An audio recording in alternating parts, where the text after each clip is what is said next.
Boker Tov Lachem. Ils sont fous ces Gaulois. Bezrat Hashem, on est aujourd'hui vendredi 3. Pourquoi tu me regardes comme ça? On dirait que je suis pas débile, je sais que c'est 3. Donnez le 3. Et le 23. On ne donnera pas ton nom Henri. Donc 23, Bezrat Hashem, du mois de janvier et le 3 du mois de Shvat Tou B'Shvat Igia, Chag Lainanot. Bezrat Hashem, on dédiera ce shiur pour la Refoua Shlema de Shmuel ben Binyamin ben Simcha. Bezrat Hashem Vechaya Bat Nejma. Tzipora Batzara. Charlie.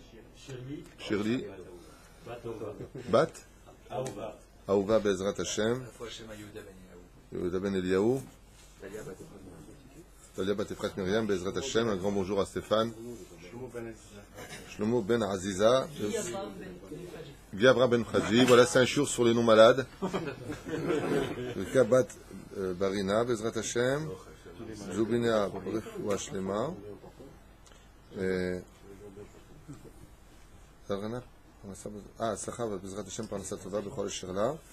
Et aussi pour la tzlacha rabba de Esther Cohen, Bezrat Hashem, Karen Brami, Moshe Chayoun, Corinne Cohen, Bezrat Hashem, Vechen Azed Rionata Bar David, et tous ceux qui nous soutiennent, Beshem Hashem, Shenisku, Veniske, Bezrat Hashem, Shisku, Veniske, Kudanu, le Geoula Shlema.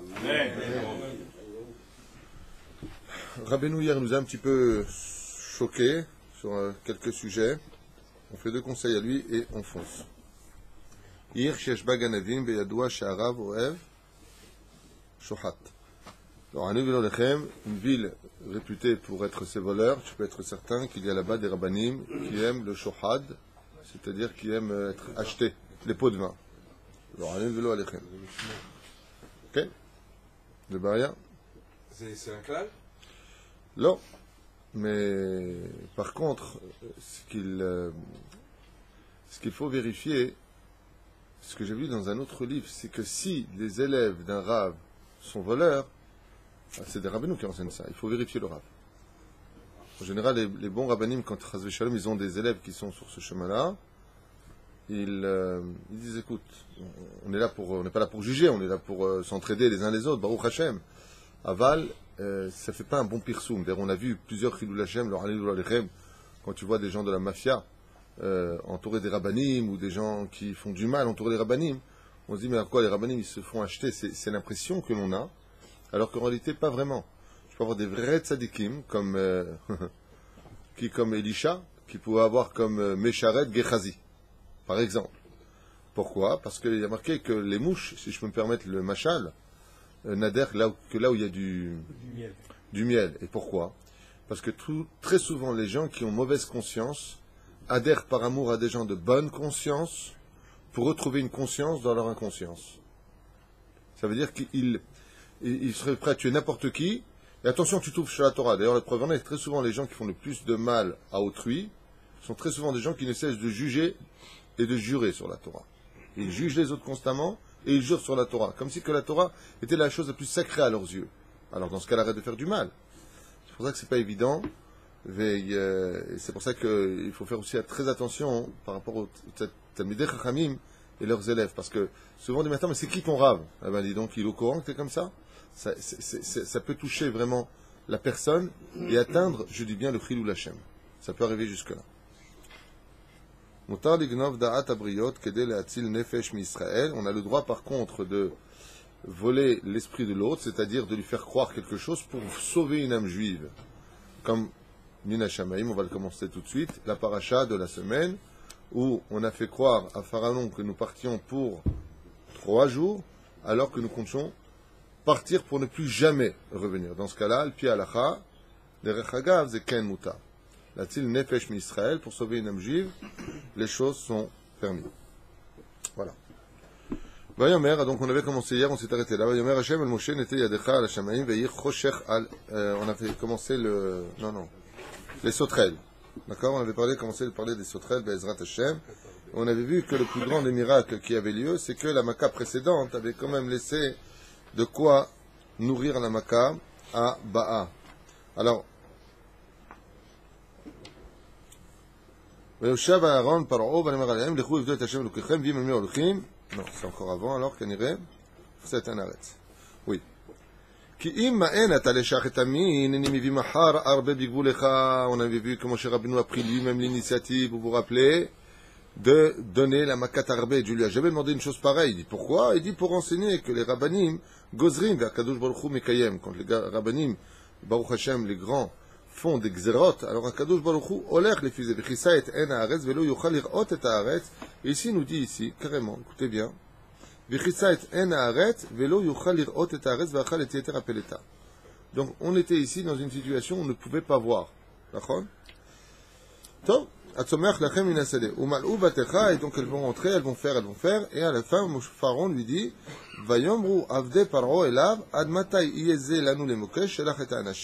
donc ils disent, jusqu'à quand il se tiendra pour nous comme une espèce de mine sous nos pieds, et donc il lui pose la question en lui disant, je ne veux pas que, on a expliqué hier qu'il y ait, que tout le monde qui parte, je veux des otages en Égypte, et donc il envoie la maquette Arbé, 2 secondes, les sauterelles donc ont envahi toute la terre d'Égypte jusqu'à la fin. C'est-à-dire que la maquette Arbé que nous avons en Égypte, des sauterelles qui vient en Égypte, est une maquette unique en son genre. Selon la tradition, je n'ai pas encore vérifié ça, mais selon la tradition, depuis cette maquette qui a eu lieu ici, il n'y a plus jamais eu de Arbé en Égypte. Je ne sais pas exactement si c'est vrai ou faux. On dit une tradition qu'on m'avait lancée. Anilo Edalo Badakti, je n'ai pas vérifié. Vaya l'arbe al kol eretz Mitzrayim, vayanach bechol gibul Mitzrayim, kaved meod. Il y a eu? J'ai dit une tradition qu'on m'avait donnée, mais je ne l'ai pas vérifié, je ne sais pas. C'est pas autant? Non, pas autant, baruch shelo.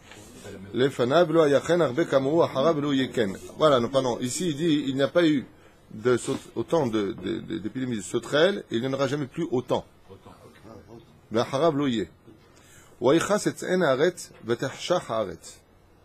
Alors, tout à l'heure, dans le verset précédent, on a vu que plus personne ne pouvait voir.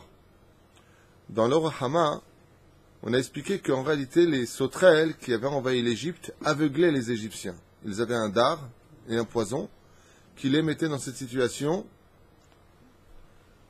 de cécité. Donc tu me l'as déjà dit.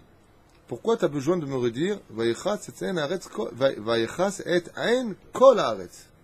ça veut dire que tu ne pouvais plus voir toute la terre, mais tu l'as dit juste derrière.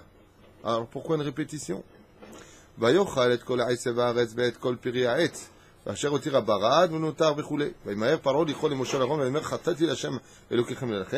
J'ai fauté vis-à-vis de vous et vis-à-vis de Dieu d'abord et vis-à-vis de vous.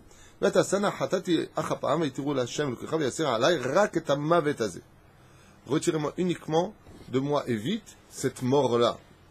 On a vu dans la Gemara que tout celui qui est aveugle est considéré comme mort.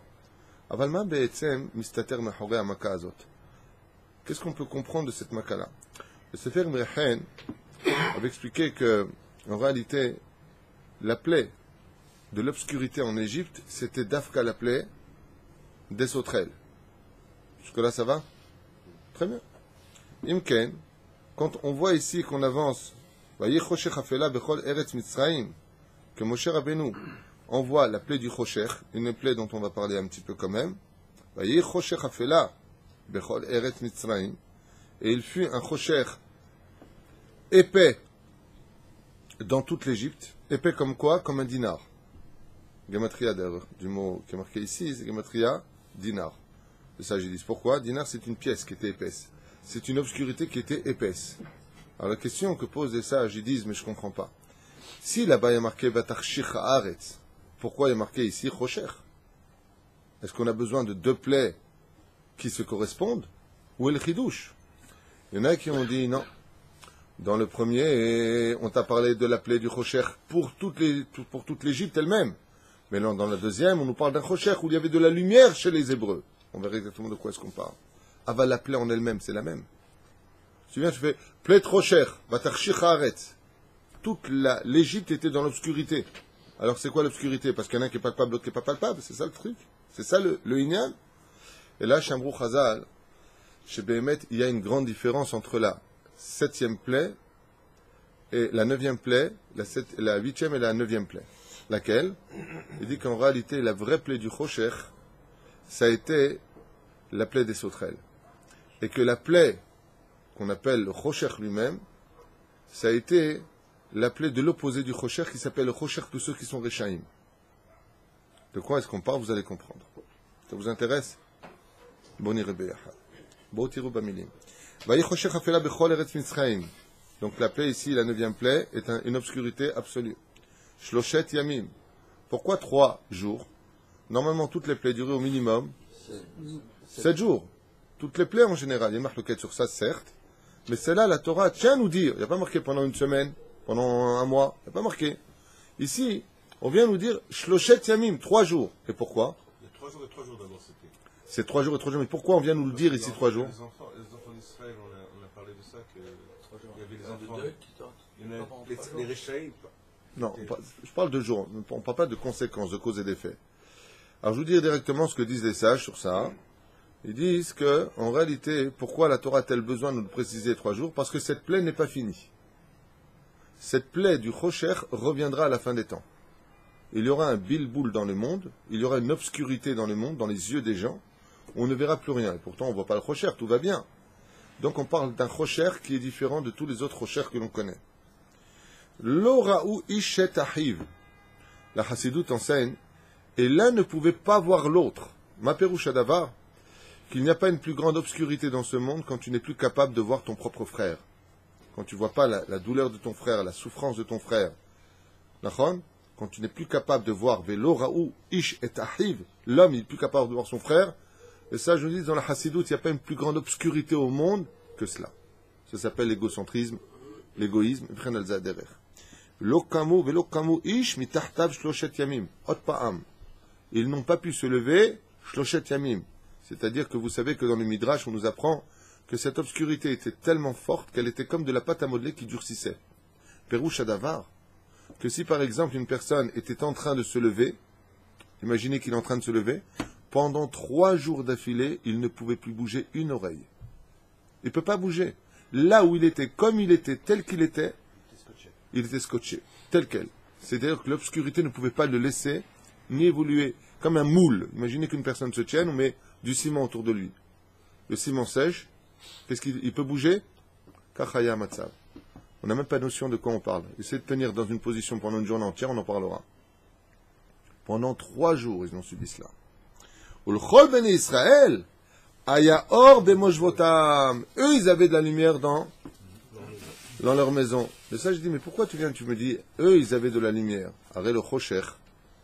Miprinatam. Ulchol bene Israël, aya or bemoshvotam. Fallait me dire là-bas, normalement, comme tu as fait pour la plaie précédente, ou les plaies précédentes, que eux n'avaient pas de Chocher. Comme par exemple, tu parles du Harov des animaux. Qu'est-ce qu'il y a marqué là-bas? Les animaux ont envahi l'Égypte, mais les animaux ne sont pas rentrés dans Goshen. Alors dans ce cas-là, qu'est-ce qu'on aurait dû lire selon le principe de la Torah? Que les Hébreux n'ont pas eu de Chocher. Et Mimélé, tu aurais compris quoi? Qu'ils ont eu de la lumière. Non. Le texte de la Torah est en train de nous dire, passe pas comme ça les Tsukim, il y a beaucoup de choses à retenir ici. Fais attention. Et là, Perouch Adavar, que dans la maison des Égyptiens, où il y avait du Chocher, les Hébreux, eux, avaient de la lumière. Donc on ne parle pas d'Afka d'Eretz Goshen, puisque le Midrash nous dit que les Hébreux sont partis dans les maisons, et pendant que les Égyptiens étaient prisonniers dans leur obscurité, ils vérifiaient tous les endroits de la maison cool, il y avait 3 jours pour le faire, pour voir où ils mettraient leur or et leurs argent, dans le cas où ils disaient non, j'ai plus rien à donner, non, mais écoute, je sais de quoi je parle, là-bas. Tu vois, là, tu tires la dalle, là-bas, il y a exactement encore quelque chose. Ah ouais, tiens, c'est bizarre, j'ai oublié. Moi, j'ai pas vu. J'ai pas oublié, j'ai vu. Donc, premier pérouche, c'est de nous dire que il y avait de la lumière chez qui? Écoutez bien. Ulchol bene Israël aya or bemoshvotam. Eux, ils avaient de la lumière dans leur demeure. Alors, dans ce cas-là, on a un gros problème. Pourquoi? Parce qu'on sait tous, de façon certaine, que 80% des Hébreux sont morts. Alors, Makara. L'assimilation, non? Oui, ça, ce que tu me dis, l'assimilation, je comprends, mais ça ne répond pas du tout à nos questions. Si tu viens me dire que dans les maisons égyptiennes, il y avait du Chocher, qu'est-ce que tu es en train de me dire dans la Torah? que dans les demeures des Hébreux, il y avait de la lumière. Pas pour tous. Alors, Maurice, il dit pas pour tous. Je te relis le texte. Ulchol. Ulechol. Mazé. Tous. Donc, ce que tu dis, la Torah te dit, pas du tout, le contraire. Peut-être qu'il y avait certains juifs qui avaient un statut d'Égyptiens, de par leur comportement, leur façon de penser, et qui n'étaient pas classés parmi les Yéhoudim. La lumière nous dit comme ça. Takshivu tov. Il y a marqué dans Maaseh Bereshit. Bereshit bara Elokim. Et ha-shamayim ve et ha-aretz. והארץ הייתה תוהו ובוהו, וחושך על פני תהום. L'obscurité dans la création du monde, l'obscurité dans la création du monde a été la première création de Dieu, du créateur du monde dans l'histoire. Tout était choshech. Et de ce choshech, Akadosh Baruch Hu va faire jaillir une autre lumière. Si du choshech, de l'obscurité, sort de la lumière, c'est qu'il arrive aussi que le choshech en lui-même soit une lumière. Yotze misé que, comme on lui dit d'ailleurs tous les soirs, je crée la lumière du choshech. C'est-à-dire que quand on t'en parle de choshech, d'obscurité, ce n'est pas forcément de l'obscurité comme toi tu le comprends. Mais ça peut être quelque chose qui est une lumière plus intense que la première lumière de la création du monde, telle que la Torah va nous dire, Yehi or, et il fut lumière. Il y a un choshech qui existe, et il y a une lumière qui existe. Mais il existe aussi un choshech qui est la présentation du divin. C'est-à-dire une lumière qui est encore plus intense, celle qui précédera la lumière de la création du monde. C'est l'émanation divine. Vechoshech al pene tehom. Les sages nous disent, c'est marqué dans le Sefer Imrechen, que quand Akadosh Baruch Hu a compris l'entêtement de 80% des enfants d'Israël qui ne voulaient pas sortir d'Égypte, et on a vu, je vous l'avais expliqué la dernière fois, que les 20% qui sortent ne sont pas des tzadikim. Et on en a une preuve dans le texte de la Torah, lui-même, que ce n'est pas des tzadikim. Où est-ce que c'est marqué? C'est marqué dans 2 occasions. Après les 10 plaies, il n'y en a pas un qui croit en Dieu encore. C'est Pharaon qui les vire, ça c'est pas la première preuve. C'est uniquement devant la mer Rouge qu'ils disent enfin Vayaminu Bashem uve Moshe Avdo. Et là les sages nous disent jusque là-bas, vous avez tardé à ce point-là. Et une fois qu'ils sont passés de l'autre côté, est-ce qu'ils sont tzadikim? Ken il dit Tchouva ilo. D'où est-ce qu'on a une preuve qu'ils ne sont pas encore tzadikim? Parce qu'ils sont 49e degré d'impureté. Si tu es tzadik, tu es monté au moins au 30e. Donc si on vient te dire qu'ils sont 49e degré d'impureté, machma que ceux qui ont voulu sortir n'étaient pas des gens spécialement religieux. Et pourtant, ils étaient croyants puisqu'ils ont fait le Keves là, pendant 5 jours avant. Ils l'ont fait pour être en ordre, Nachon, ils ont eu un srout. Mais pourquoi Dafka la Torah ne retient pas ce mérite? Pourquoi est-ce que la Torah Rabota est Akshivu Tov? Pour sortir d'Égypte, il faut faire des mitzvot. Et je ne sais pas si vous avez compris ce que je viens de dire, mais il y a de quoi avoir un sourire. Pour sortir d'Égypte, il faut faire des mitzvot. Donc il y a cause et effet. On ne fait pas faire des mitzvot aux gens pour rester en galoute. On fait des mitzvot pour sortir d'Égypte. Celui qui n'est pas d'accord, il ouvre la Torah, il vérifie. Va evor va alech bedamai haïch. Va en marlach bedamai haïch. Vas-y, va en marlach. 2 fois dans le sens, c'est-à-dire la Brit Mila et l'agneau pascal. Mais dans quel but? Pour avoir du srout et sortir d'Égypte. C'est-à-dire que quand on te demande de pratiquer des mitzvot en galoute, c'est pour avoir le srout avec ce mérite des mitzvot de venir en Israël et non pas de l'ishtatea ou l'ishtakea betor galoute. C'est exactement le contraire. On ne te demande pas de faire des Torah et des mitzvot pour rester en galoute, puisque la Torah vient t'apprendre que Dieu demande à Moshe de pratiquer 2 mitzvot pour avoir ce srout de sortir d'Égypte. Et pourtant, hein? On peut voir qu'ils ont échoté parce qu'ils n'ont pas fait Brit Mila, il fallait les forcer à faire des Brit Mila aussi. D'accord, ça c'est dans les Midrashim. Bien, on reste au niveau du Pshat.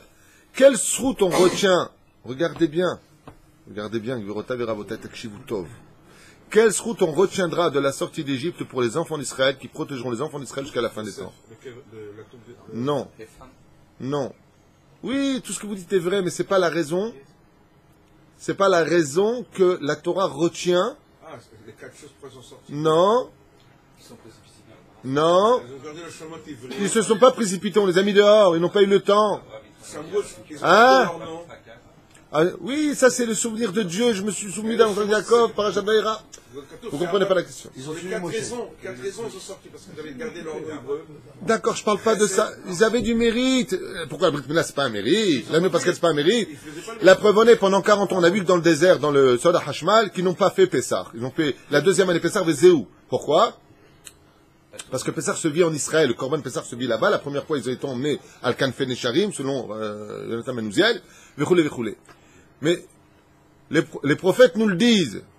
Quel a été le mérite extraordinaire? La Emouna.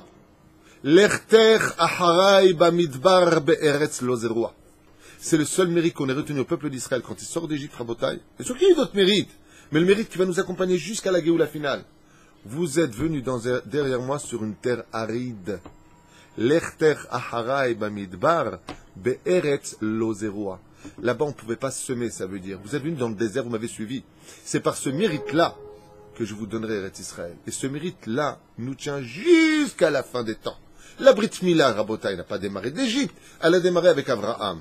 Elle a démarré avec Yitzhak. C'est pas d'Égypte que démarre la Brit Mila. La Brit Mila, elle a été faite en Égypte par Yosef Hatzadik sur toute l'Égypte. C'est pas le point culminant. Ça, c'était le moyen d'accéder à la sortie d'Égypte. J'ai besoin de 2 armes pour atteindre un but, la cible. La cible, c'est de sortir de la galoute. Et les mitzvot sont le moyen d'y accéder. Tel qu'ici, on le vit. Alors dans ce cas-là, en Israël, qu'est-ce qu'on fait des mitzvot? C'est le moyen de vivre Eretz Israël. C'est là. Dans plein désert, ils ont quand même demandé de dire Chinam, on vivait sans mitzvot, on n'était pas obligé de faire quoi que ce soit. C'est là, mais ça répond à rien à ce que tu es en train de dire. C'est là. Non, Alors, ce qu'on doit retenir, ce qui est très important, c'est que, comme je l'avais dit, déjà dans un shiur précédent, les 80% qui restent en Égypte, quelles sont leurs fautes? Il y a quelqu'un qui m'avait dit, faisait Avodazara. Je vous rappelle que vous vous trompez, puisque ceux qui sont sortis les 20%, l'ange dit, eux ils font Avodazara, eux ils font Avodazara. Donc, excusez-moi, mais il y a un problème au niveau du contact. Donc c'était quoi la faute que les sages retiennent? Ve'elu shelo ratzu latzet.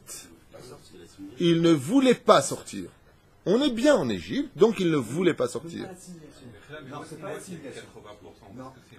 Yafem Sheela Tova Tashoel, c'est marqué, Yafem Maodi, t'as déjà donné la réponse.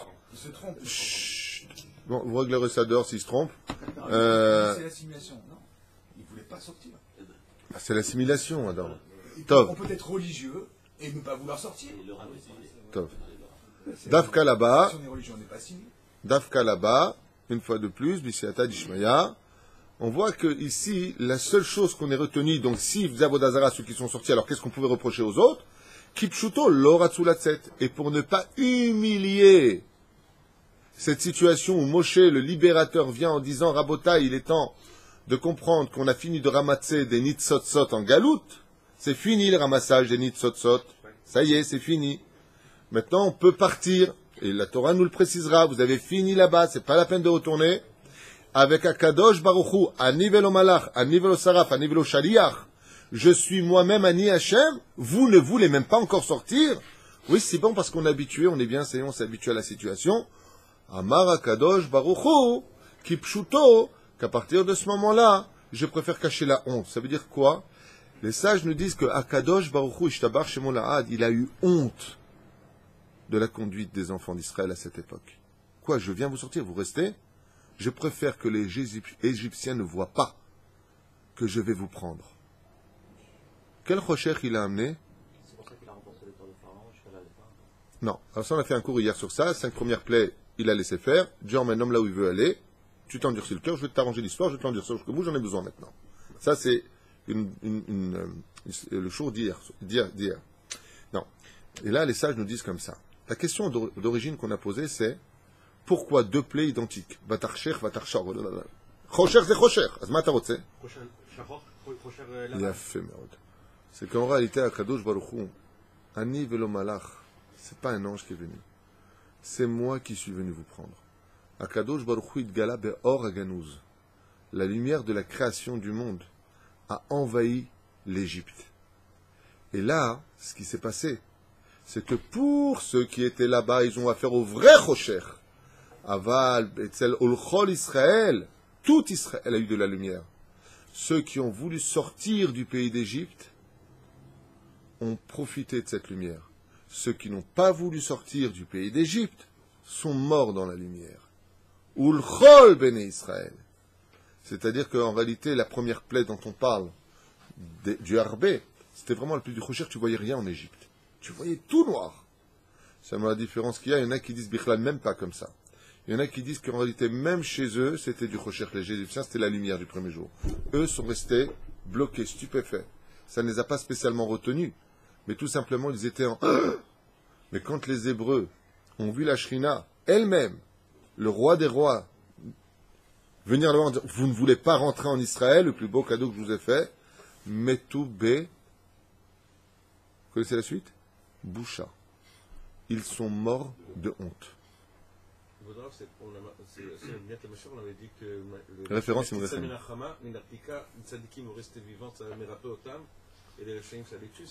la même idée.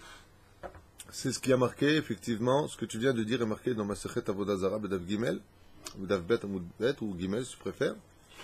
Et là-bas, c'est marqué, effectivement, qu'à la fin des temps, Akadosh Baruch Hu sortira le soleil de son Arctique, et que Bezrat Hashem, il y aura une grande lumière dans ce monde, Yom Cham Katanour, et Akadosh Baruch Hu éclairera le monde d'une lumière intense. Ceux qui seront Baruch Hashem dans la Torah, les Mitzvot ou le Maasim Tovim, Yetov Lahem, ils seront bien dedans. Et ceux qui, Chaz V'Shalom, se maintiendront dans le chol de leur vie, c'est-à-dire qu'ils ignoreront le principe même du judaïsme, Yekaché Lahem. Le Maharsha Kadosh nous apprend quelque chose dans Masechet Shabbat, qui dit comme ça, je le répète en 2 mots, tout comme ça s'est passé à la première sortie, ainsi ça se finira pour la dernière Géoula. On aura le même problème. Im ga'al teatrem bidyuk aharit kireshit. Vous libérez exactement comme à la fin des temps, comme au premier temps. On aura le même problème à la fin des temps. La même situation. Et pourquoi ils n'ont pas profité du Chosher, les Israël, pour sortir à ce moment-là? Oh, zeot she'ela tova. Parce que Akadosh Baruch Hu avait aussi ses plans. La question, c'est pourquoi est-ce que Akadosh Baruch Hu n'a pas donné une seule Maka, la première du Chosher? Ils sont paralysés, on prend ce qu'on a à prendre, et on s'en va. Venigmar, c'est pour. On arrive en Eretz Israël, Dieu les libère du Chosher, Vakol Nigmar, il aurait pu faire d'une seule frappe. Et là, on a déjà expliqué, les Ma'an tesaper be'ozen bincha ou ben bincha et kol asher ta'alalti be'eretz Mitzrayim, afin que tu racontes et comptes à tes enfants combien j'ai travaillé pour te faire sortir du pays d'Égypte. Sur ce, j'aimerais faire une parenthèse d'une étude que nous avions faite il y a 4 ans. Je ne sais pas si vous vous souvenez. J'avais rappelé que toute l'histoire de la sortie d'Égypte est un petit peu quand même curieuse, mamache curieuse. Mais juste avant, vous avez compris le principe, qu'en réalité, la plaie du Chosher, c'est les sauterelles, et que la 9e plaie, en réalité, c'est la lumière du premier jour, qui s'appelle aussi Chosher. Yotzer or mi pene Chosher. Et que cette lumière-là n'a pas été supportée par ceux qui n'étaient pas prêts à la supporter.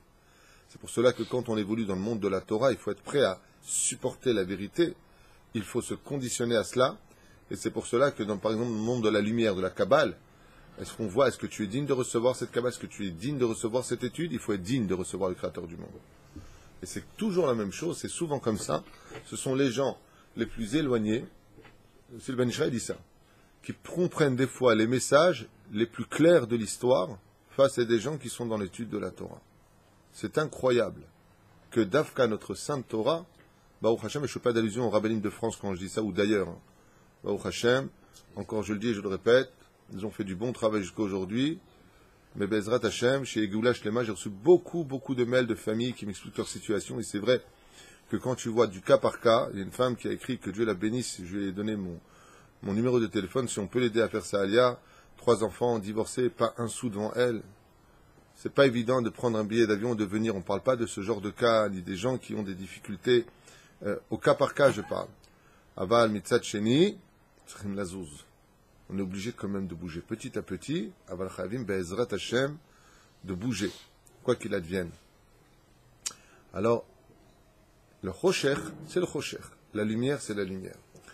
Quand on revient sur les 4 parachutes que forme la sortie d'Égypte, qui sont la paracha de Shemot, de Vaera, de Bo et de Béchalach, on s'étonnera quand même de trouver une parenthèse très importante que nous rappelle Rabbi Yehuda Tzadka dans son livre Kol Yehuda. C'est de constater que on est en train un peu de nous vendre quelque chose de mahour, c'est-à-dire de nous vendre quelque chose qui est déjà vendu. Tu vois, tu vas chez une voiture, c'est marqué vendu. Donc c'est de l'acheter, elle est déjà vendue cette voiture. À la fin de la paracha de Lech Lecha, là-bas il y a marqué dans le Brit Ben Ametarim, Yado ateda ki ger iye zaracha be'eretz ulahem ve'ya'anu otam ve'avdu otam 400 shana ve'gam et goy g'day anochi yitzu be'en Israël be'rechush gadol משהו כזה. Voilà, Kadosh Baruch Hu lui dit, à cause d'une faute derech hagav que tu as fait, tu iras. Pourquoi il a fait une faute à Abraham Avinu? C'est ce que dit la Gemara. Quelle est la faute? Abraham, c'est qu'il a quitté Eretz Israël pour aller en Égypte. Il a quitté Eretz Israël parce qu'il a eu peur pour la Parnassa. Et donc, qu'est-ce qu'il a fait? Il y avait la famine en Israël. Il a dit, oh, c'est galère Israël. Et donc, il est parti en Égypte. Les sages nous disent, exactement, puisque ici tu as manqué des mounas, alors ta descendance descendra en Égypte. C'est aussi marqué dans le Soda Hashmal, Perek Revi'i. Ça rapporte ici ça. Il dit à cause du fait qu'il ait manqué à ce moment-là qu'il vechol des mounas, et pourtant j'avais besoin qu'il descende de là-bas. Je vous l'ai déjà dit. Des erreurs de l'homme, Akadosh Baruch Hu, mène aussi sa barque. Il sait comment faire. Il est Dieu. Et là-bas, on nous dit explicitement, Yado ateda, ki ger iye zaracha beretz ulahem. Ton peuple ira dans une terre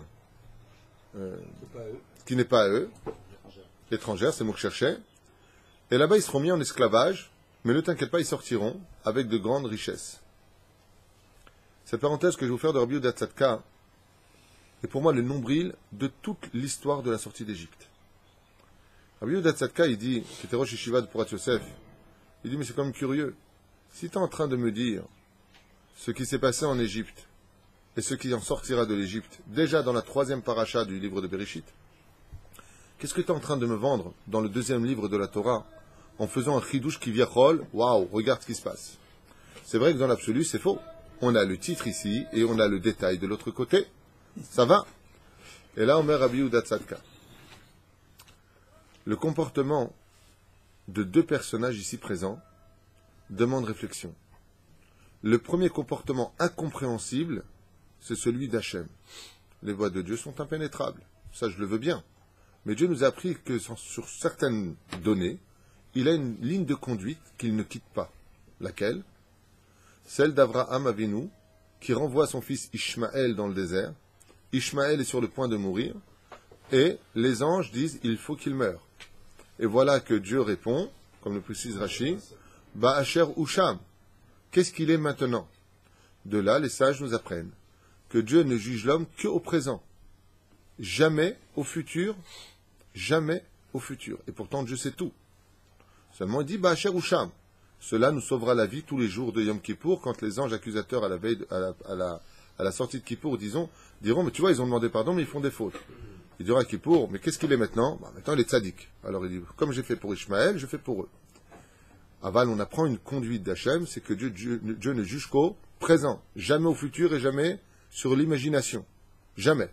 Qu'est-ce qu'il est maintenant, il dit Hachem. Maintenant. C'est maintenant que je juge. Pas, ne me dis pas, demain il sera rachat. Aujourd'hui, qu'est-ce qu'il est? Tzaddik.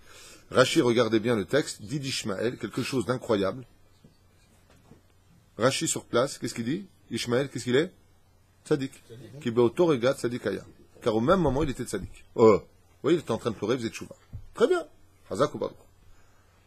Alors, le Rabbi Yehuda Tzadka, il dit, mais Hachem, tu juges qu'au présent, c'est toi qui nous l'as appris. Alors pourquoi maintenant tu juges des enfants qui sont même pas nés? Yado ateda ki geriye zar acha, ta descendance. Le mec, il est même pas né, était déjà en train de le juger, de l'emmener au Gehinam, alors qu'il a même pas fauté. Alors qu'on sait que toute la création du monde, si Dieu sait tout, Et c'est exactement comment chaque chose finira. Pourquoi avoir créé des mitzvot? Pourquoi avoir créé une terre? Il fallait créer directement toi au Gan Eden, toi au Gehinam. Pourquoi tu as fait tout ce monde dans lequel on vit, le monde de la matière? Mais pour nous. Parce que si nous on dit, pourquoi lui va au Gehinam et lui va au Gan Eden? Dieu dit, parce que moi je sais, ok, non. Je dis, non, je vais te dire pourquoi. Quand tu crées un ange blanc, tu fais une action, tu crées un ange blanc. Les anges vont dire, tu sais pourquoi? Regarde. Maintenant j'ai compris pourquoi. Comme dit le Zohar Kadosh, quand on arrive devant Dieu, il dit, moi j'ai jamais fait ça. Il dit, alors comment tu peux expliquer que cet ange-là qui te ressemble, comme de gouttes d'eau, il a été créé par toi, à quelle heure tu as été créé? Telle heure, quel jour, quelle année, où, tel endroit. Alors que tu dis, oui c'est vrai, c'est moi qui l'ai créé. Pour que l'homme voie la justice de Dieu. Chez Neymar Vaïr, où est ta colotte? Dieu veut qu'on voit le pourquoi de ses voies, le pourquoi de la destinée du peuple d'Israël. Vous verrez, vous comprendrez. Hachem, là, il n'est pas compréhensible dans le Brit Ben Avetarim. Il juge, on n'est même pas né. Et il dit, en plus d'An Anochi, je jugerai. Et ils le paieront cher, les Égyptiens. Mais attends, il n'est même pas né, Pharaon, à cette époque. Il y a quelque chose qui ne va pas. Mais plus dramatique que Dieu dans cette histoire, c'est la conduite d'Abraham. Abraham, pour sauver les habitants de Sodome et Gomorre, qui finit avec Hachem Ishmor, Aïm Tispet Sadikim Racha, ne tue pas 50 Sadikim, 45, 40, 30, 20, 10, je me casse. Abraham, t'es prêt à défendre des ordures. T'es prêt à défendre des gens qui ne font pas de tzedaka. T'es prêt à défendre des gens qui tuent les autres, qui jalousent les autres, qui allongent les petits et qui coupent et découpent les grands. Pour eux, t'es prêt à te sacrifier et dire à Dieu, peut-être que Dieu, il y a encore un moyen de sauver. Et pour ta propre descendance, tu pries pas. Tu dis pas, Ribono Shel Olam. Peut-être que Bezrat Hashem, je prends sur moi la faute. Peut-être que tu leur pardonnes. Ne réveille pas toute la colère, Hashem. Kloum. Shum davar. Et l'homme Rabbi Yehuda Tzadka alav shalom. Mashal lema davar domé. À quoi cela ressemble? Il dit Rabbi Yehuda Tzadka alav shalom. Il dit un jour, un roi a eu un fils unique qu'il aimait plus que tout au monde. Et son fils est tombé grièvement malade. Malade. Alors, quand il a vu ce fils tomber dans cette grande maladie, il a appelé tous les médecins de tous les royaumes. Et chacun d'eux lui a donné la même réponse. Ton fils peut guérir peut-être au bout de 60 ans, avec des antibiotiques. Un petit peu amer, mais ça le fera facilement. Le roi, quand il a entendu ça, il a dit non, ça c'est pas possible. C'est pas possible que j'attende 60 ans avant de pouvoir profiter de mon fils, de parler avec lui, de jouer avec lui. C'est impossible. Et là, s'est levé un tout jeune médecin, qui les a tous regardés, qui a fait « Je peux me permettre ?» Je t'écoute. Il lui a dit « Voilà, moi je peux vous soigner votre fils en exactement 2h10. » Il lui a dit « 2h10 ?» Il lui a dit « Non, 2h10 précises. » Les autres médecins se sont tous moqués de lui. Alors ils lui ont dit « Non, je vais t'expliquer. » Je vais t'expliquer. Il lui a dit « Seul problème que j'ai... » Parce que le roi lui a dit, pourquoi tu ne me l'as pas dit avant? Il lui a dit, non, parce que j'hésitais, parce que pour que l'opération réussisse, il va falloir que votre fils ne soit surtout pas anesthésié pour que je sente par ses cris et sa douleur où je dois opérer. Comment je dois opérer? Comment je peux atteindre la maladie et la retirer? Le médecin lui a dit, combien d'achousim j'ai? Et il lui a dit 100%. Le roi, sans hésiter, a pris son propre fils, l'a mis sur la table, et sans l'attacher, lui-même le tenant avec ses propres mains, a dit au médecin opérer. Le jeune garçon, quand il a commencé à sentir, le pauvre, le scalpel dans son ventre, il a regardé son père et lui dit, papa, mais qu'est-ce que tu fais? Tu me tiens en plus, papa, sauve-moi. Et pendant que le petit est en train de pleurer et d'hurler, et ses cris dépassaient l'entendement humain, le père le regardait avec le sourire. Il lui dit, papa, jusqu'à quand tu peux être cruel? Papa, je t'en supplie. Après 2h10, l'homme a commencé à recoudre son opération, et pendant 49 jours de convalescence, il a pu se reposer. Omer Rabbi Yehuda Tzadka, pour comprendre ce mashal, il faut revenir à la création du monde, car vous savez que pour comprendre où l'on va, il faut d'abord avoir assimilé d'où on est venu. Et dit qu'en réalité, toute l'histoire de la sortie d'Égypte, réellement parlant, a démarré avec la faute originelle. Je m'explique clairement. Quand Adam parle de toi. Quand Adam et Ève ont fauté, ils se sont séparés l'un et l'autre. Vous savez qu'Adam Arishon a eu des pertes. Ces pertes sont allées en Égypte. La faute originelle a sali les mains du premier homme de l'histoire. Comme c'est marqué, Viedechem mleim damim. Vos mains sont pleines de sang, fait allusion à la masturbation. Que Dieu nous protège de cette faute. Sur ce, Akadosh Baruch Hu devait donner la Torah, explique Rabbi Yehuda Tzadka au nom du Ben Ishraï aussi des Rechagav, devait donner la Torah à Adam Arishon. La Torah devait être donnée à Adam Arishon. Mais Adam Arishon, ayant eu les mains sales, étant tombé dans une maladie nouvelle qu'on appelle Alma de Tikkuna, le monde du Tikkun, le monde de la réparation, Dieu a pris cette Torah et lui a dit, écoute, je te remettrai cette Torah que quand tu auras les mains propres. Alors cette Torah-là a été placée pour 6000 ans plus tard. 6000 ans de réparation, comme c'est marqué dans le livre de Bereshit. Bereshit, bara Elokim et Hashem et Haaretz. Là-bas, vous avez les 28 jours du mois en général, les 7 mots qui correspondent aux 7 jours de la semaine, et aussi les 6000 ans d'histoire, car en hébreu 6000 ans se dit Sheshet Alafim. Et si on trouve 6 Aleph dans une phrase, comme on dit, Sheshet Alafim. Si je veux dire maintenant, il y a 6 bêtes, Sheshet Bet, Shesh Bet. Il y a 6 bêtes, mais si je dis il y a Aleph, Sheshet Alafim. Dans Bereshit, Bara, Elokim, Et, Hashamaim, Ve'et, Haaretz. Combien j'ai de Aleph? 6. Donc là-bas, il y a le remède sur Sheshet Alafim Shana. Il y a une allusion sur les 6000 ans de réparation. Quand Adam Arishon, à la Shalom, Dieu vient lui proposer un fils et il lui dit, je vais te donner un fils. Il répond quelque chose de bizarre. Lou ichye Ishmael lefanecha.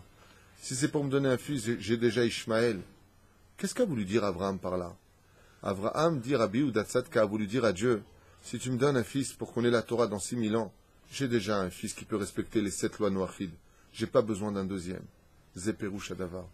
Alors Dieu lui a dit, tu as du mérite, Abraham. Et comme tu as du mérite, Shavlo le Tzedaka, comme tu mérites, Baruch Hashem, je vais te donner un fils. Alors Abraham Avinu lui a dit, ce fils, s'il n'a pas de Torah dans les mains, si c'est pour qu'il soit comme Christian ou Mohamed ou Bouddha ou peu importe qui il sera, il y a déjà beaucoup d'humains sur terre. En quoi mon fils sera-t-il différent de ce que j'ai déjà eu avec Agar? Alors Akadosh Baruch Hu, comme un jeune médecin, lui a dit, Abraham, il y a Doa Teda, il existe encore une solution. Un moyen de raccourcir les 6000 ans d'histoire en 210 ans d'esclavage. Il lui a dit, ah bon, comment? Il va falloir opérer à cœur ouvert. Il va falloir que tu sois d'accord. Et il lui a dit, mais être d'accord? Quoi, 210 ans plus tard et on pourra avoir la Torah? Il lui a dit, Ken. Il lui a dit, alors il y a Doa Teda, ki ger yeh zaracha be'eretz lo lahem, ve'ya'anu otam ve'ya'avdu otam arba meot shana. Abraham Avinu, il a dit, Ribono shel olam, arba meot shana, c'est arbe. Il lui a dit, je commencerai à partir de la naissance de ton fils. D'où l'annonciation de la naissance de Yitzhak, à la vache shalom. Le fichar, que tout ça misé, en résultant de cela, Abraham Avinu, on voit qu'il ne réagit pas pour prier pour nous, bien au contraire. Et tu pourras être enterré, il y a marqué dans la suite du verset, avec tes pères. Et là, Shakadosh Baruch Hu, c'est pas qu'il a jugé au futur, c'est qu'en réalité, il lui a donné un médicament spécial. Et c'est ce qu'il dit à la fin. Veyitz'u bnei Israël berichush gadol. De quel richush est-ce qu'on parle? Et les enfants d'Israël sont sortis avec de grands trésors. Lo perush adavar, comme le pshat l'enseigne de Vadaï, qui sont sortis im bizatayam, avec de grands trésors de d'Aberna Bosné Israël, parle aux oreilles d'Israël qu'ils sortent avec de grands biens. Et là, perush, en otsar ve en kasev ve en za'am, et là, Ketorat Israël. Le plus grand trésor, Berichush, le plus grand Rechush, qui veut dire les plus grands butins. On dit en français le butin. Le plus grand butin que les enfants d'Israël possèdent, c'est la Torah. Et c'est ce qu'il lui dit. Ne t'inquiète pas. Israël, Berichush Gadol. Ils recevront enfin la Torah. D'où les 210 ans d'opération, les 2h10, les 49 jours de convalescence qui sont les 49 jours du Homer, ceux qui nous mènent au don de la Torah qu'on appelle la fête de Shavuot. Les fichach, ici, la Torah a besoin de nous raconter quelque chose de très important. Regardez combien les Égyptiens ont souffert. Pourquoi la Torah nous vient-elle nous faire un tel détail? La Torah elle-même, qui est si avare de mots, pourquoi elle nous fait un tel détail de voilà, lui il a souffert, lui il n'a pas souffert, lui il a eu ça? Pourquoi? Pour nous dire qu'en réalité les Égyptiens, jusqu'à aujourd'hui dans les cieux, ils se maintiennent comme des anges accusateurs, en disant ok, nous on a subi parce qu'on a fait du mal, mais les enfants d'Israël, eux, pourquoi ils sont venus chez nous? Pour recevoir sortir de la galoute, recevoir la Torah et monter en Israël. Comme c'est marqué dans le deuxième verset de la paracha de Vaïra, dans la Torah, qui dit la chose suivante, je vous le lis à voix haute, Vaïdaber Elokim el Moshe Memer Elav Ani Hashem, premier paragraphe, Vaïra'a el Avraham el Yitzhak el Yaakov el Shaddai Ushmi Hashem le Dati Hashem, deuxième paragraphe, troisième, Vegam Akimoti Beriti Itam, la tête, la M et Teretz Kenaan. Et j'ai mené, c'est le troisième paragraphe, excusez-moi, et j'ai mené mon alliance avec Abraham, Yitzhak et Yaakov. Quelle alliance? La Torah te dit, cherche pas, je vais te le dire. La tête, la M est Eretz Kenaan. Et Dieu te dit, et Tseretz Megurehem Asher Garuba, Vegam Hashematiat Nakad Ben Israël. La terre de vos pères, revenir sur la tête de vos pères. C'est-à-dire que je vous demande de sortir de la galoute pour venir en Israël. Et pourquoi faire? Pour y accomplir la Torah et les mitzvot de notre judaïsme, Baruch Hashem. La Chem, maintenant, on commence à comprendre pourquoi tel détail. C'est pour ça que la Torah, dans cette paracha, nous dit afin que tu racontes à tes enfants. Et pourquoi tu as besoin de le raconter? Parce que si tu ne le racontes pas, ça voudrait dire quoi? Que tu n'étais pas digne de sortir d'Égypte. C'est-à-dire que si tu ne viens pas étudier la Torah, si tu ne viens pas te renforcer dans l'étude et l'accomplissement des mitzvot, alors effectivement, toi aussi, tu aurais pu rester en Égypte. Rabotai, c'est ce que vous dites tous les sédères de Pessah. Quand on vient et qu'on dit Racha Maou Omer, ça finit comment? Ve'illu ayasham lo aita nig'al. Et si tu étais resté là-bas en Égypte, toi, tu ne serais pas non plus sorti. On a expliqué tout à l'heure que ceux qui sont restés d'Afka n'étaient pas des Rechaïm plus que ceux qui sont sortis, mais qu'ils avaient une chose en eux, c'est qu'ils ne voulaient pas sortir. Donc, pas de recherche de la Torah pour aller en Israël. Alors c'est vrai qu'il y a peut-être un peu de mon interprétation, un tout petit peu, ceci étant dit, les choses sont quand même claires ici. Bezrat Hashem. ויקרא לפרעה אל משה ויאמר לכו עבדו את השם רק צונכם ובקריכם יוצג גם טפכם ילך עמכם ויאמר משה גם אתה תיתן בידינו זבחים ועולות ועשינו להשם אלוקינו. Il lui a dit non, simplement nous on part, si tu vas donner de ton bétail וגם יקננו ילך עמנו לא תישאר פרסה כי ממנו ניקח נעבוד את אלוקינו ואנחנו לא נדע מה נעבור את השם עד בואנו שמה ויחזק את לב פרעה ולא אבה לשלחם. Et avec tout cela, Kadosh Baruch Hu a refusé de les envoyer. ויאמר לו פרעה לך מעלי. Il lui a dit maintenant, je te demande de partir d'au-dessus de moi. Et il lui a dit maintenant, ne viens plus une seule fois voir mon visage, te présenter devant moi. Car le jour où tu me verras, tu mourras. La mama perusha davar, Pharaon et Marshemo vezechro.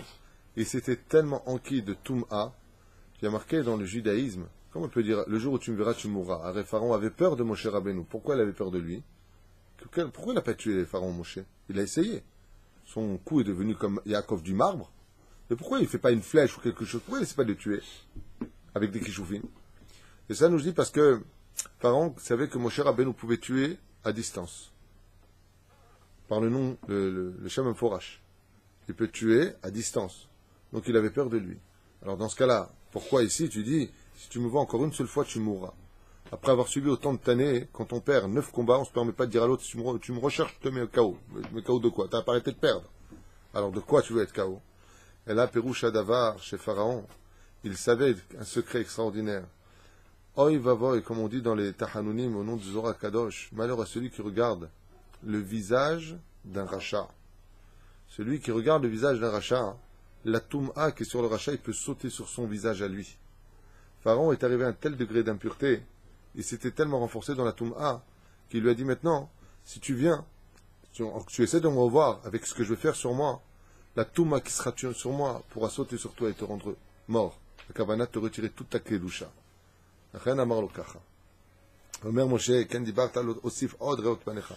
Je lui ai répondu, tu as raison, je te verrai plus. Ma Perusha Davar. Pourquoi Bémet, Moshe Rabbeinu, l'a répondu comme ça? Moi j'aurais répondu, qui vivra verra. Pourquoi lui dit Bémet, t'as raison? Moshe Rabbeinu, il fait exactement comme un Kadosh Baruch Hu. Il voit que ce personnage est en train d'utiliser la bêtise. Au lieu de dire, j'espère qu'on se reverra, c'est un problème que je puisse te retrouver, comme il a fait jusqu'à maintenant. Et là, Omer Valmer, Moshe, Ken Dibarta, Lo Osif. Tu peux être certain que tu ne me retrouveras pas. Dans quel but il a dit ça? Moshe Rabbeinu à la Shalom, il dit maintenant que moi je suis gozer, que tu ne me trouveras pas, quand viendra la plaie qui viendra, c'est-à-dire Makat Bechorot, il est certain que tu chercheras maintenant à me trouver partout. Où est-ce qu'il est Moshe? Où est-ce qu'il est Moshe? Et donc pour me trouver, qu'est-ce que tu feras? Toutes les maisons d'Israël, de ceux qui sont restés en vie. Et qu'est-ce que tu diras? Où est Moshe? Je veux que vous partez, je veux que vous partez, je veux que vous partez. Mais s'il a dit Nachon, je veux te trouver, Moshe a dit, bon, c'est bon, Pharaon nous dit de partir. Ça, c'est toi qui le dis. L'Égypte ne nous a pas encore mis à la porte de la galoute. Alors, Amar le Moshe Rabbeinu, Ani gozer, chez l'autre panel. Je suis gozer que Bémet, tu vois pas mon visage. Pourquoi? Parce que Pharaon, quand il a entendu ça, il dit, très bien, je suis d'accord. Mais quand est venue la plaie des Bechorot, et que là, il a vu que c'était définitivement la fin du monde, et pourquoi c'était la fin du monde? Parce que les Égyptiens, eux-mêmes, se sont étonnés, comme le dit le Midrash. Ils pensaient, d'accord, il y a que les Bechorim. Eux, ils font plein d'enfants, très bien, comme nous. Ils ont plein d'enfants. Mais ils pensaient qu'il n'y avait que leurs aînés à eux qui mourraient. Mais ils se sont rendus compte qu'il y avait plein d'aînés dans la famille. Parce que l'aîné, il dépend du père. Et donc, qu'est-ce qui a marqué dans le Midrash? Ils se sont rendus compte que, Ali, il est mort, Mahsoud, il est mort, Mustapha, il est mort, Mohamed, il est mort, il y a un Bechor. Et le Midrash raconte là-bas en Égypte, pendant la plaie d'Égypte, que les hommes ont tué leurs femmes, les femmes ont tué leurs amants. Il y a eu un truc de fou qui s'est passé. Celui-là avec celui-là, celui-là avec celui-là, celui-là avec celui-là, celui-là avec celui-là. Et donc, qu'est-ce qu'il a fait Pharaon? Il s'est rendu compte que Béhémet, même plus que ça, il a marqué que les ministres eux-mêmes, il y a eu une révolte des ministres pendant cette plaie-là, où ils ont commencé Béhémet à verser du sang eux-mêmes entre eux. Ouais. Donc Pharaon, qu'est-ce qu'il dit maintenant? Quel rasera, il faut que je trouve Moshe, il est où Moshe? Moshe, il lui a répondu, Yomer Moshe, Ken Dibarta, comme tu as parlé, tu viens de te vendre. L'osif odreot panecha. Les sages, ils disent ici, quel était le plan de Moshe? Le plan de Moshe, il dit, maintenant, pour me chercher, parce que tu sais que tu ne me trouveras pas, il est certain que tu vas fouiller dans toutes les maisons. Et qu'est-ce que tu vas faire? Tu vas prendre et juste le mettre dehors. Et il y a une chanson qu'on chante, ou Paro Yatsa, be pyjama, be emtsa alayla. Et Pharaon est sorti en pyjama en plein milieu de la nuit, pour dire aux enfants d'Israël, partez, partez, partez, partez, partez. Donc ça veut dire que Moshe Rabbeinu, il a annoncé Makat Bechorot pendant la plaie de Rocher. Narbé, il a annoncé. Non, pendant Rocher. Non, Non, c'est fini le Rocher, il a annoncé la... Non, là, il est en train de lui parler dans le Rocher. Non, dans Narbé, il lui parle. Il le voit pas. Avec la parole de Moshe, Merlechou, Yvdo et Hachem, ok? C'est pas la mort du premier-né. Vechazek Pharaon, Velo Aval et Shalecham. Dans le palais de Pharaon, là. Dans Narbé. Non, non, il a raison dans ce qu'il dit. La plaie, 3 jours, c'est fini. La plaie a vraiment lieu 3 jours. Et c'était vraiment fini. C'était Mlechatrila. Et tout de suite après, Vayomer le Pharaon, Lech Me'alai. Va-t'en de moi. L'autre aussi, Od Panecha. Maintenant, va-t'en de moi, je veux plus voir la suite. Omer Hashem, Od Nega Echad, Avi al Pharaon. Et là, Hashem, il dit, moi, j'ai pas fini mes comptes. Et c'est quoi mes comptes? Val Mitzrayim Acharechen, Yeshalach Etrem Mizé, Yeshkeshachu Kala Karesh, Yekaresh, Etrem Mizé. Et là, vous renverra, Mamash Garesh, Ygaresh, Etrem, comme un homme, il répudie sa femme. Daber na beozne Am, et la Kadosh Baruch Hu, ici, il dit quelque chose de bizarroïde. Wa Yishalu Ishmet et Reu, Yisha et Medreuta, Kele Keseb Chuleza, Baitan Hashem Chen, Am Bene Mitzrayim. Et comme à la fin, il dit que Akadosh Baruch Hu mettra de la haine, c'est-à-dire de la grâce aux yeux des Égyptiens, pour donner leur or et leur argent aux enfants d'Israël afin de sortir d'Égypte. Et pourquoi tout cela? C'est comme curieux, parce qu'il y a un midrash qui dit que les enfants d'Israël ne voulaient pas laisser leur or et leur argent en galoute, ce qui est tout à fait légitime, ça fout les boules, parce qu'ils sont venus avec tout cet or qui leur a été pris par les Égyptiens, donc ils voulaient, de par leur travail, leur labeur, récupérer ce qu'ils avaient fait eux-mêmes, donc c'était la première chose, mais il y a marqué ici que, oui, Sha'alou, ils n'ont pas volé l'or aux Égyptiens, ils leur ont demandé. Et Dieu, qu'est-ce qu'il a fait? Il a adouci exceptionnellement le cœur des Égyptiens pour qu'ils acceptent de leur donner cet or et cet argent. Et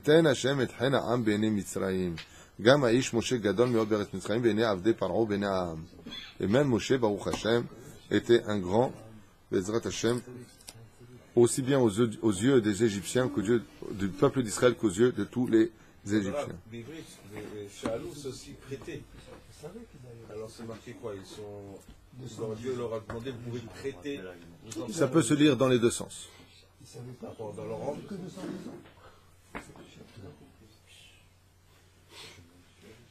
On va s'arrêter là, il est 9h05. On continuera Shabbat Be'ezrat Hashem Bli Neder à développer d'autres et d'autres sujets.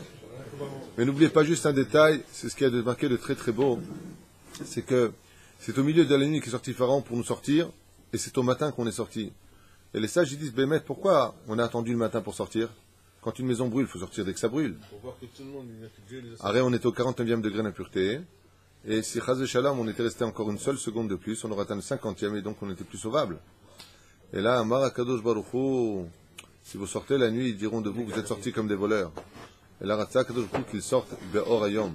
Sortez, Bezrat Hashem, à la lumière du jour, pour bien faire comprendre que le peuple d'Israël, quand il quitte la galoute, il la quitte la tête haute, et non pas Chaz Shalom comme un voleur. Les bénis, ils savaient qu'ils allaient rester 210 ans